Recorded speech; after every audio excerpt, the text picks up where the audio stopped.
રાધનપુરના ભાડિયા ગામે પીવાના પાણીની પારાયણ પાણી માટે વલખા મારતા ગ્રામજનો।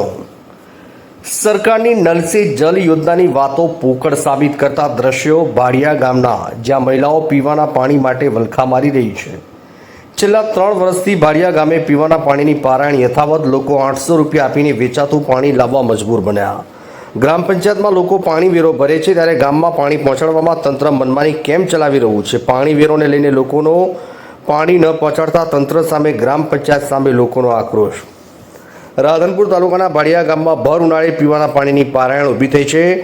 ગામમાં પંચાયતના સત્તાધીશોના ઘરે એ વિસ્તારના પાણી આવે છે, જ્યારે અતિ ગરીબ પછાત વર્ગના લોકો વસવાટ વર્ષોથી કરે છે, જેમને દરેક પ્રકારના વેરા આપવા છતાં પીવાના પાણીથી વંચિત હોવાનું લોકો જણાવી રહ્યા છે। અગાઉ પણ ભાડિયા ગામના લોકોએ પાણી મામલે મામલતદાર સહિત પંચાયતમાં રજૂઆત કર્યા બાદ તંત્ર પાણી પહોંચાડવા ઠાગાઠૈયા કરતું જોવા મળ્યું છે। છેલ્લા 2 વર્ષથી વધુના સમયથી લોકોને પીવાનું પાણી વેચાતું લાવી રહ્યું છે, ત્યારે ભર ઉનાળે ગ્રામજનોને પીવાનું પાણી નહીં મળતા લોકો પરેશાન બન્યા છે। ભર ઉનાળે લોકોને પીવાનું પાણી નહીં મળતા લોકોમાં ભારે રોષ જોવા મળી રહ્યો છે। આ વર્ગની એવી રજૂઆત છે કે ગામના સરપંચને અનેકવાર રજૂઆત કરી છતાં સરપંચ સાંભળતા નથી। ઘણા લોકોને રેશન કાર્ડમાં અનાજ પણ મળતું નથી તેવા આક્ષેપો થઈ રહ્યા છે।